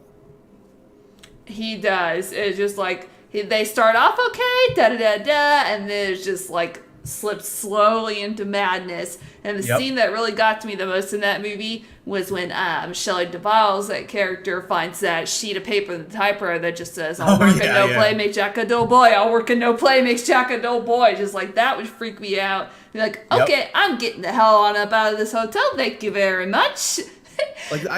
You see that scene and it's just like, it's terrifying because, like, I mean, you gotta, like, just put yourself in the mind of that character for a minute. Here you are, you've been at this hotel for, I mean, I want to say like a few months at this point, and it's snowed in and everything like that. But the thing that's wild about that is that you're snowed in and he's writing and just typing away. So you think he's making good progress on that book. Then she looks at it and it's just all these different orders and misspellings and indentations and crazy formats of all work no play makes Jack a dull boy. And, like, you just got to imagine her character's like, he's been doing this for a month. Like, what? Like, could you like I can't even imagine like how I would react. I'd just be like, oh my god, he's absolutely lost it. Get the boy and we're hiding. Yeah, get the boy. Let's get out of here. Yeah, I mean, it's a very well done movie. Yep. Kind of related to that, the sequel to that is Doctor Sleep, which they're going to be making into a film as well. I think Ewan McGregor plays the older Danny Torrance. Really? Yes. I just looked this up. What? Yeah. Wow. Yeah. Wow, I had no idea that this was even a thing. I am excited. Yay! So I'm really excited like for that film too, just to kind of see just like Danny like older and like how he's dealing with his stuff. And I got halfway through the audiobook before I decided, you know what, I'm just gonna get the book and read it, and I haven't like gotten it since, so I haven't read it, so I can't even really begin to tell you like what it's about. I'm just looking at who's in this movie. It's a really good cast. Oh, who else? Ewan McGregor, and then Bruce Greenwood. Bruce Greenwood was the president in National Treasure 2, actually. He was also Christopher Pike in the Star Trek reboot, like the J.J. Abrams ones. Wow. So it's a really interesting cast of characters. But like I like it because it's just like I'm reading the synopsis, and it's just like the film follows adult Danny Torrance with psychic powers he calls The Shining and dealing with alcoholism just like his father did. And I'm just like, yo, this is gonna be great. Like, seeing how terrified he is, it's gonna be good. Yeah, I'm really looking forward to that one. And then another one I'm also going to lump in since you mentioned two at once, so I'm going to mention like my two at once. We already talked about this film, just the reasons why I like it. Carrie is also on my list, is like one of my favorites. And also I think what sold the movie for me besides Sissy Spacek is Piper Laurie's performance as the crazy nut job Christian mother. Oh yeah, like I mean, so good. And thinking like her child is like from like of the devil and of Satan, and how she's pretty much thou shalt not suffer a witch to live. It's just like, oh shit. Yeah, it's great. Like that movie's just, it's a classic. I mean, it's a good reason that it is a classic. You know, it's really cool. Yeah, go see it if you haven't already, guys. I mean, seriously. I can't. Yeah, the old one is great. I can't recommend that enough. So now we are down to like our last movies, just like on that list. So yeah, it's like our last two, I think. Okay, I'm gonna let you go ahead and share your last two just in succession. So my last two, one of them is gonna just be a franchise. I love the Hellraiser movies. They have terrible like the makeup on them is so just not great. It's very low budget, let me put it that way. But I love it because of the idea of two things that movie plays with. One, the character concepts of the Cenobites is awesome. Like, I love the characters, like the look of the characters. Whether you have Pinhead, you know, the eponymous Cenobite leader, you know, you have him. You have Chatterer. Chatterer is like one of his lieutenants and has chattering teeth. He undergoes like character development because he gets eyes in the second one, you know. Then you have all these different forms of Cenobites that pop up, but the idea of their concept of hell being basically this idea of you know, pain becoming so like pain reaching such a threshold that it isn't pain anymore, it actually becomes pleasure. Like the theme of like BDSM that Clive Barker injected into both the book and those movies is so interesting because he really just taps into this idea of, you know, no one likes pain. None of us like being hurt. But like, you know, tapping into pain as a method of punishment, but then having to be pleasurable because the pain is that huge is just a really kind of interesting theme. And it's just it's a different, really cool way to show what hell would be like in a different imagery than just the typical, you know, Judeo-Christian portrayal of hell. But then my top favorite horror movie by far is The Ring. I love The Ring. There are plenty of other movies that are great. Like I had one up here that I was gonna say it was called The Others with Nicole Kidman. Oh yeah, I remember that movie. Great movie. Yes. But The Ring for me holds a really good just special spot in my heart because that movie traumatized me when I saw it. I was terrified to go into a room by myself, even if my parents were next door to me in the room right next door to me. I couldn't go into another room by myself for 2 months straight. That movie was terrifying. And then after I saw that, I saw the Japanese one, which is what The Ring was based on. And the fact that both of those movies play off of imagery that messes with their audiences in a very cool way, like a very just personal way, honestly, is what makes those really special to me. Because if you watch Ringu, which is the Japanese version, and then you watch The Ring, you'll notice that the images, depending on whether you're Western or you're Japanese, one of those movies, the tape is going to resonate with you more in a terrifying way. And it's going to be because of the images that we've been brought up to find creepy.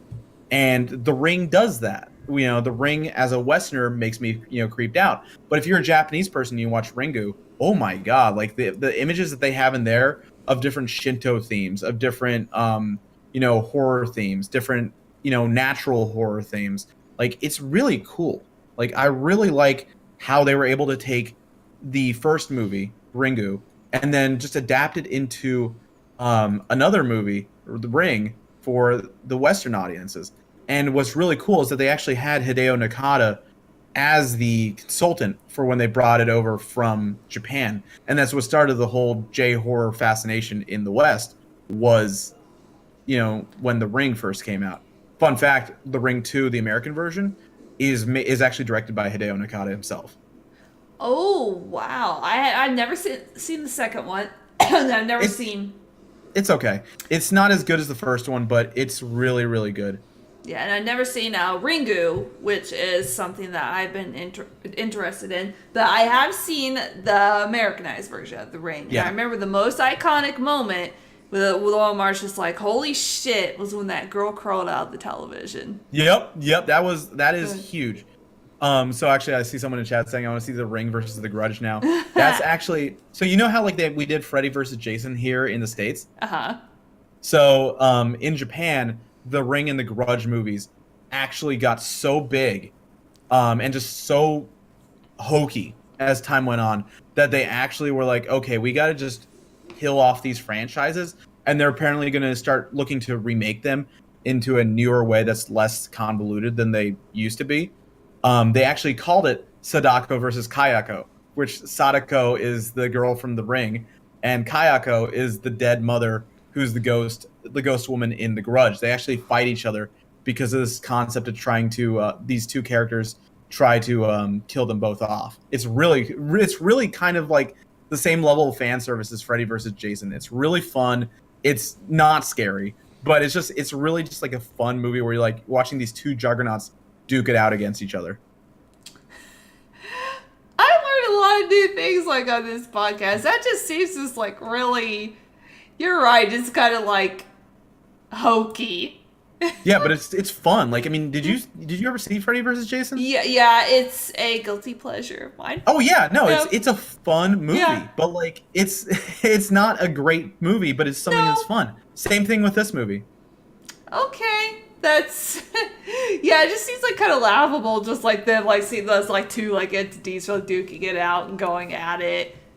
Like, like I'm looking at the poster right now, and the poster is hilarious because the first part it says Sadako, the second part says Kayako, and the top part is the woman Kayako, crawling down the stairs from the attic, and then the bottom of the poster is a hand coming out of the well, which is Sadako. Jeez, that made me want to just have to look up just for the hell of it. Just like it's a fun movie. I highly recommend it. Yeah.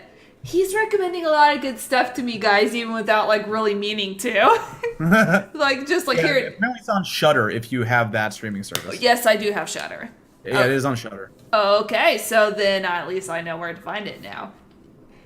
Okay, let me see. I think I've already mentioned 4 movies. So, okay, The Skeleton Key, 1408, The Shining, and Carrie. So, actually, this would be like my last one. Okay. And again, it's like another one that we've mentioned already on here. And Ghost Ship. Oh, God, that's such a good movie. Ghost Ship. Yeah, people don't believe what the critics say, guys. And it is not...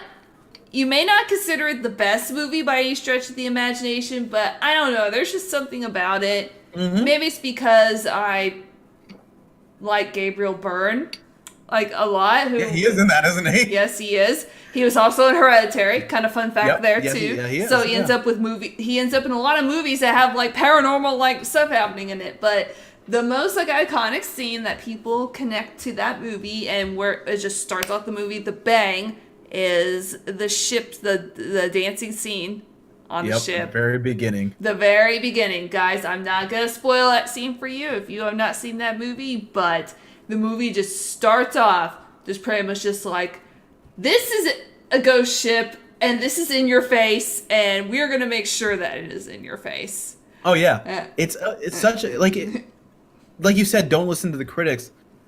The thing that I don't like about film critics when it comes to horror movies is that, and actually with a lot of movies, actually, film critics always tend to judge the movie as if it's just a good technical film. Like, like, is the script meaningful? Like, does it have a message? Is it, technically a good film? Like, does it have the aspects of filmmaking in a strong way? But what they always seem to forget is it a fun movie? Like, is it just an enjoyable viewing experience? And Ghost Ship, if you watch it, it's such a hokey concept. It's like, the CGI isn't that great. The acting is not particularly amazing. But I'll tell you, it is a fun movie. Like, I saw that and I was just like, I'm thoroughly entertained. It's a decent concept. It's, the story is kind of engaging. And it just keeps you, like, you watch it and you're like, you'll come out and be like, this is a fun film.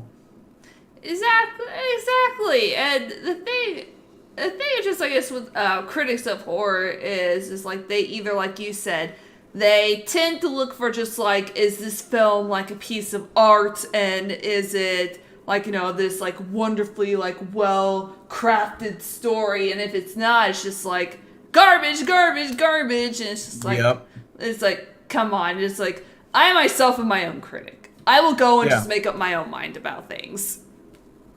Yeah, like, I mean, for me, like, it's kind of like how I just did with Ghost Ship, where it's like, okay, is it a good movie from a technical and filmic standpoint? No, it's not. Is it a fun movie? Yeah, it is. It's a really enjoyable movie. But then it's like you go to see The Nun, right? And, I saw that and I'm like, that movie was bad in every single which way. It wasn't entertaining. It wasn't that great of a movie, and stuff like that. It's like, you got to be able to acknowledge that a movie might not be a good piece of film art, but it could just be a fun film. Yeah, and that's why we go to the movies anyways, just to have fun and forget about life for a couple of hours. Yeah. Exactly. Why? Oh, someone's asking, like, why they hate the movie. Oh, Ghost Ship? I don't remember, like, the exact, like, reasons why, but I remember hearing from some critics that they didn't like the CGI, that they thought the story was a little contrived, they didn't like the ending of the film, and they didn't it was just a fun movie. Oh, you know who else is in that movie? Carl Urban. Yep, Carl Urban. I remember when I watched it on Netflix the other day, I was like, yo, he's in this? Man, it must have been a slow day for him, like, that he took that movie. Because then it was, shortly after that, Lord of the Rings. Right. Yeah, I didn't even like think about that. Actually, I'm just looking at it right now. They came out the same year. Ooh, I remember one particular scene in that movie where he finds the food, like, with this other guy, and they're like, wow, eat this, it's really good. And then, spoiler alert, it's not really that good. Yeah, but, like, that's the thing. That's what I like about that movie, is, like, it knows how to have fun. Because the two guys that discover the food, they're, like, the comic relief. Like, they're just silly guys. Like, one of the things that's funny about the movie is that whenever they have a decision to make, those two will always rock, paper, scissors over it. And it's like really quirky, funny things like that, where it's like, oh, we have a scary movie, but, we're going to have fun with it. Yeah, I love people that know just how to have fun. It's pretty much with the films that they're making. And some people are going, that's why I don't listen to critics anymore. I'll listen to normal people who've watched it, or I don't listen to critics. I decide whether or not I like a movie by seeing the movie myself. I mean, I'm the exact same way. And even, let me go back to that one point about listening to other people. Even then, if those people's tastes don't really necessarily align with your own, and you take their word and say, oh, I'll go see it, but then you sit there like, this is terrible. Why did I spend $10 to come see this? Yeah. No, exactly. Like you have to be very careful with the critics that you listen to, because again, you don't want to get into like an echo chamber where like you have this one critic that is just saying all these great things about movies that you were interested in. But like what you need to also realize that some critics, they'll have an agenda to it too. Like they'll go into a movie and want to paint that movie in a certain way when it might not be like that at all, you know? Right. It's agendas. Either they get, sometimes unfortunately in the business, sometimes they get paid to do a good review or they get paid to do a bad review. It happens in the video game industry too. So. Oh my god, yeah. Well, I mean, like, and if you tell, like, some movies, like, you might have a critic that hates a movie, and if you listen to that critic, you might be like, oh, well, you know, this is a terrible film. But you could also just have a movie, like, it could be just an outlier opinion. And I've had that happen to me where I saw Us, the new Jordan Peele movie. I didn't like it. I really didn't. I thought it was a bad horror film. All the things that friends of mine said, that the thematic elements of it, the symbolism, and the analogies in it, I didn't get any of that. Like, none of that communicated to me. It was just the one that's, you know, very simply telegraphed in the trailers and even in the movie, basically facing your doppelganger, like facing your other self. That's the only thing that came across to me. But as a horror film, I was bored. But I recognize that at the same time, you know, my opinion on that is valid, just like how some critics' opinions are valid. But like, you can have a valid opinion, but also realize that you are in the vast minority of that film opinion. Right, and just kind of like a PSA to people out there who want to try and make others feel bad for either liking something or not. Just don't. Just live and let live. If you didn't like it, fine. If you liked it, fine. Just don't make other people feel like crap about it, because I've been seeing that like way too much lately, and it's kind of like really irritating me. Oh, my biggest problem is when people intentionally go out of the way to dislike something. You know, and like that is like, you go into it with the intention of hating it. You're not gonna, you know, give it a free chance. For me, like, for example, just to go back to Us, like, Us was a movie that I went into wanting it to be great. I was really hyped for it, and I came out really disappointed because I didn't like it, you know? And to me, that's how it should be, where you go into a movie wanting to like it, or, you know, wanting to like it, and you it's not like you don't like it, because that's basically giving it a completely fair shake. Or, you know, if you go into a movie hating it or wanting to hate it, but then you come out liking it, that's also great, because that shows that movie is doing something, like, at least for you personally, is you're giving it a fair shake, basically. Like, you're not letting your bias inform your final opinion on it. Not related to horror, like kind of like the most like recent film in memory that kind of goes off the things that you described as the first, since, you know, Avengers Endgame came out, it's kind of like along this vein, but the first Iron Man. I remember like going into that because I had seen like so many ads on TV for it. It's just basically like every 5 seconds there's another ad, and I was just like, that's it. I'm sick of this. I already like don't like it. I don't want to see it. I came out of it and didn't end up really liking it. It's like, okay, kudos to you. But that was the same way with Batman Begins, actually. Like, just going off that similar idea. When that came out, I mean, I was a kid and I was like, you know, I'm kind of tired about superhero movies. Like, like Batman is kind of meh. And then I ended up seeing The Dark Knight and went back to see Batman Begins. I was like, this is really good. Yeah, kind of along the line of Batman. I'm a little bit tired of Batman, but that's neither here nor there. Oh, it looks like someone typed something about Endgame. Like, yep, I'm gonna have those things like up, like at least like through the weekend. Just so am I. So like, just so that way nobody spoils it for people in chat who haven't seen it. I've seen it, so you're not spoiling it for me. But just to kind of keep it, no like or zero. It's okay. It's okay. It's just something that I had to like try and like stop the trolls. Yeah. All right. So now we're getting down to the wind down phase of things. So let's kind of end on a question that I've been thinking a lot about, and about paranormal films, and why do you think that people, or do you feel that paranormal films will still have a place beyond 2019, or do you think that eventually paranormal films will die out completely, never to be heard of again? No, I mean, again, like the fascination with the paranormal has been around since basically the dawn of man. You know, like, I mean, the idea of paranormal being things that we can't perceive and as like a rationalization for what happens after death. Like, because of that, I don't see it ever dying out.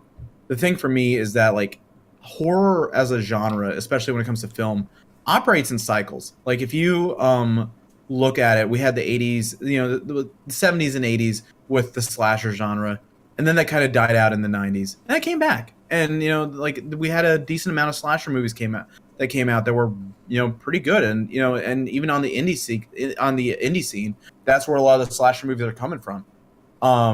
I think the idea of a paranormal movie being a demon movie, like an exorcism movie, I think we're going to take a break. Like, we're going to see a break from exorcism movies. Like, there will be demon movies. You know, The Witch, Hereditary are demon movies in a very different way.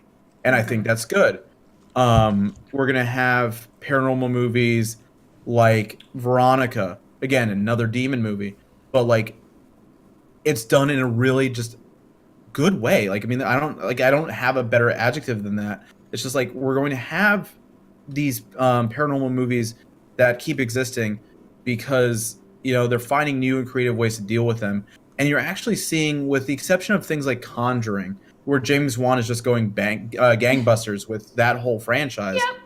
The whole Conjuring franchise is, I would say, the outlier here, because paranormal movies are actually more low budget than they ever used to be. A very good movie that I would recommend you see is The Ritual. It's on Netflix. It's calling it a paranormal movie is actually kind of interesting because it doesn't have anything to do with ghosts. It's about four friends from England who go hiking in Norway, and they run into some Norse horror spirits, like Norse forest spirits, and it's a creepy movie. It's like genuinely a scary film. It's like Blair Witch Project, but not silly. Oh, okay. Well, it's got ghosts, so it'd still be paranormal because it falls in that vein. Yeah, no, it's very fascinating. And the biggest thing about that movie isn't even the ghost. It's the idea of the main character's guilt. And it's like stuff like that where you start seeing more emotional symbolism behind the ghost. Like we mentioned with the Babadook, where it's, it's about the Babadook, but it's also about the pains of being a single mother. Hereditary is about, you know, creepy goings on, but it's also about what happens when grief strikes a family in different ways. This is a movie about, you know, Norse forest demons, spirits, I don't know what you want to call it, forest entities. But it's also a movie about how a guy comes to terms with his guilt because, you know, this happens in literally it's in the synopsis. In the first 5 minutes, like, one of the friends dies in a freak accident that was caused because the guy wanted to go into a liquor store. Oh. You know, and it's his guilt because he can't let go of the feeling that maybe if he didn't go into that liquor store, his friend would still be alive. And so what we're seeing more so in 2019, and I think in the near future, is that paranormal movies, they're going to do two things, and this is why they're going to survive for the foreseeable future. One, they're touching on the intangible. We honestly, I think we've been so saturated by slasher movies that paranormal movies are something that we can't touch. And because we can't touch it, we can't kill it. And so that's going to, you know, just scare people in our desensitized world. But then also, in combination with that, we're seeing paranormal movies. I did it again. Paranormal movies tap into more of the emotional feelings of people and how the ghosts or the spirits or the demons are really just more symbolic manifestations of our guilt, our shame, our pain, you know, things like that. And, you know, especially now when I read this the other day on the news, apparently fear, anger, and sadness are the top 3 emotions that people are recorded as having by Gallup. You know, you have those strong negative emotions growing and hitting record levels according to the world population. Wow. You're going to have the emotional symbolism and representation of those negative emotions being utilized to much stronger ways in horror films. And that's what the paranormal allows you to do, because by having it be a almost, you know, imageless creation, like, you know, the entity might not even show up in the whole movie. The only way that it does show up is in the character's emotion. And that, I think, is a very good point, because sometimes emotions are, I consider them entities within themselves. They come from this place that sometimes even we can't understand. Like, I don't know, everybody's had those moments like where we're sad or we're like angry or irritated for like no particular reason. You're just like, well, where the hell did this come from? So I agree with you. I think if horror movies, paranormal horror exactly, could kind of stick to this vein instead of just being like, ooh, here's this exorcism, ooh, here's this haunted house, I think that it will kind of draw me more back into the paranormal genre things a lot more. Yep, agreed. Yep. Someone to mention, I think it needs, no pun intended, the paranormal genre. It needs to die for a while. Then it can resurrect later, and it can be fresh again. I don't know. I think, honestly, like, we're getting into a new form of it. I do agree that the old guard of paranormal movies, such as exorcism movies, need to take a break for a while. Yeah. I'm tired of seeing, you know, the Catholic priest pop in, you know, do the Roman rituals, and then the demon's gone. I'm really loving these movies where demons are moving out of their Judeo-Christian interpretations, but into their original pagan representations. And it's becoming much more of just natural spiritualism, not a religious twist on it. And that's really cool to me. Yeah, like in Hereditary. In Hereditary, exactly. Yeah, like that's the perfect example of that. And that's the most recent example that comes to definitely. Or I mean, even The Witch. The Witch is a great example of just natural spirituality. Yeah, that's a movie, guys, that you need to see. I know some people, another recommendation of mine, I know some people, their main problems were, well, I don't understand what they're saying, even though the director is he actually used sources from that time, and how people subtitles exist, guys. Yeah, subtitles do exist. And he actually used sources from that time and how people talked, and I was just that era's always fascinated me. I've never had any trouble just really with understanding even the writings from that period. But then also, I think where I kind of had a leg up was I was in a production of The Crucible in high school, which kind of dealt with those themes as well. The Crucible, better as a play. The movie was kind of so-so. No. But at least Dana Day-Lewis, I'm sorry, you can't even say that film. But yeah. But yes, people are tired of haunted house movies. Yes, haunted houses, exorcisms. Let's let them let's set them aside and let's have those some more naturalistic takes on ghosts. Or if you're doing a haunted house movie, do it in a different way. That's why I really like Grave Encounters, because Grave Encounters mocks Ghost Adventures and Ghost Hunters to do a haunted house movie. Ghost Adventure or Grave Encounters 2 then basically goes super meta and is hey, Grave Encounters is a movie in the universe of the Grave Encounters 2, and that's just really cool. But then there's another movie called it's either The Last Shift or The Late Shift, and it's a haunted house movie that takes place in a soon-to-be abandoned police station.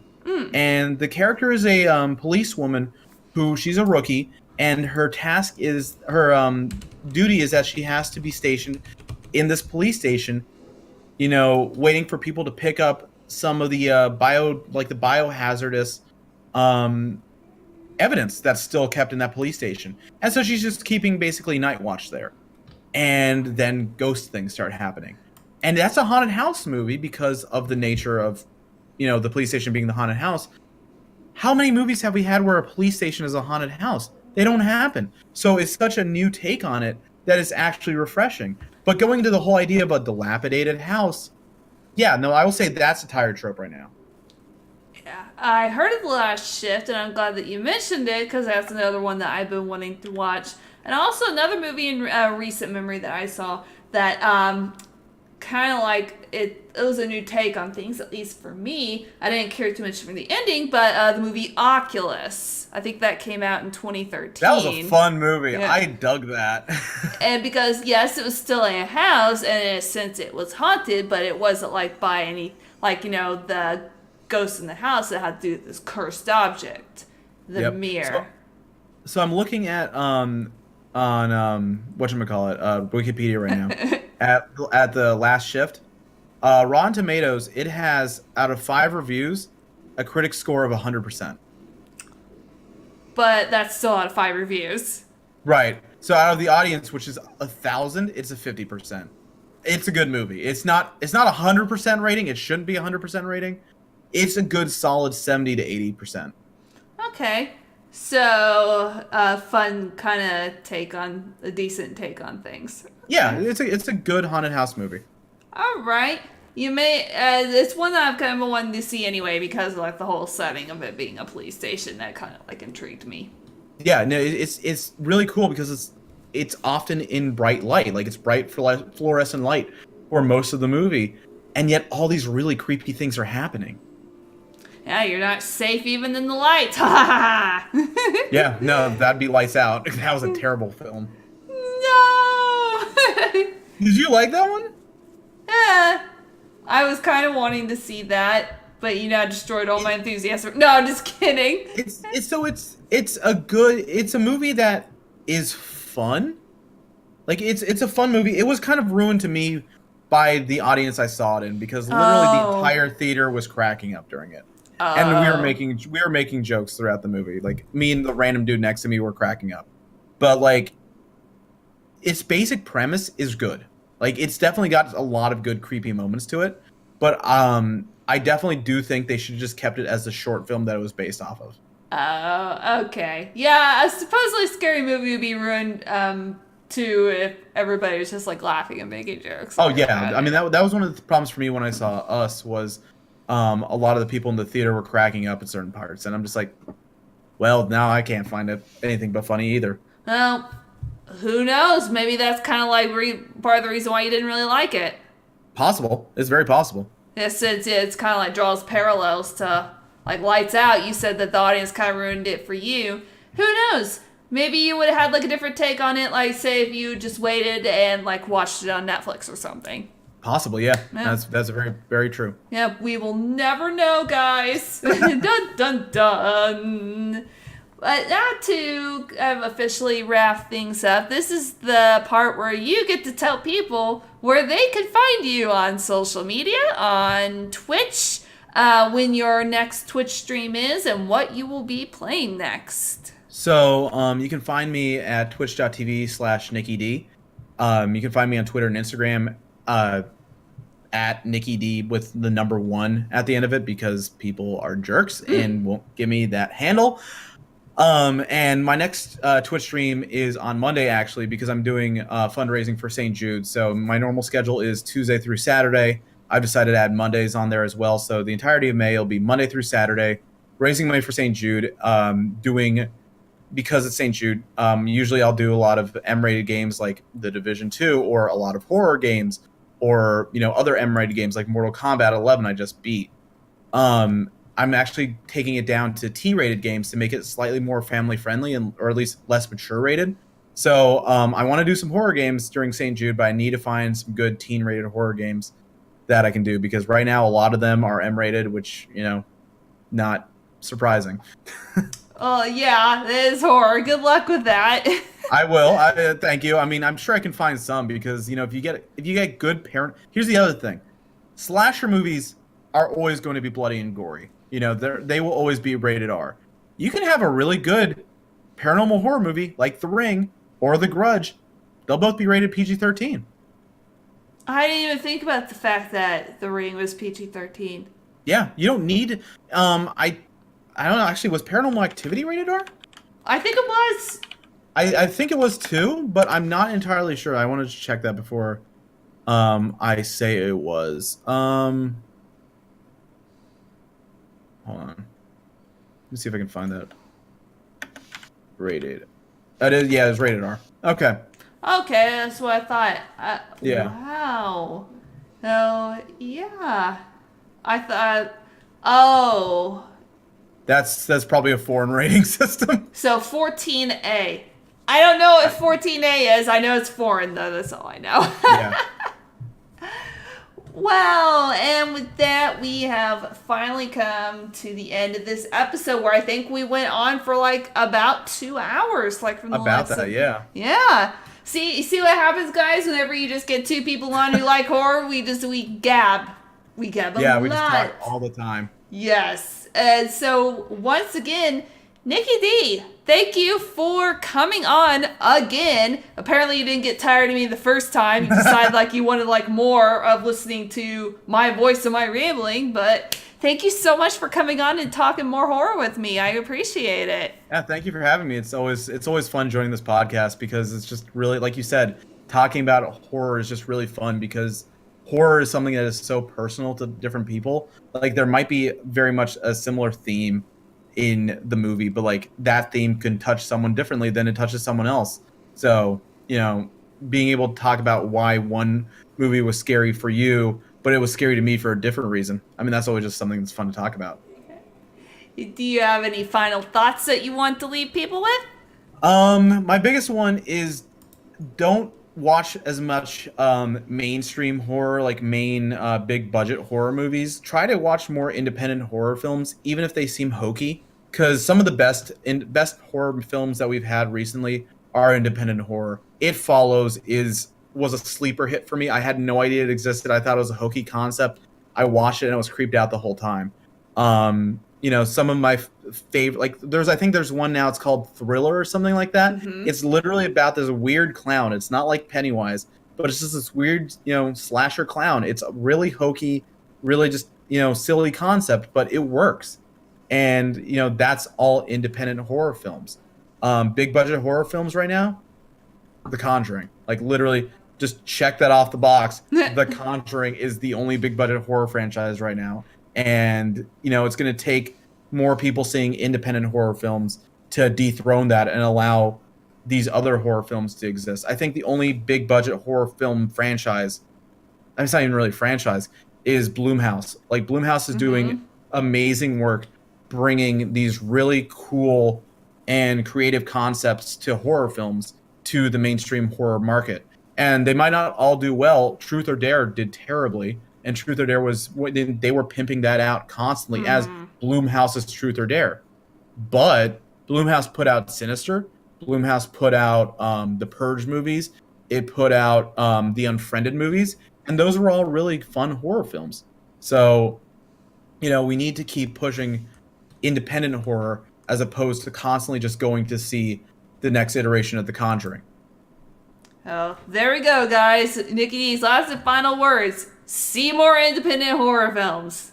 Yeah. 100%. And play more independent horror games. Absolutely. There's a lot of good hidden gems out there in both the horror like movie side and video game side. Yep.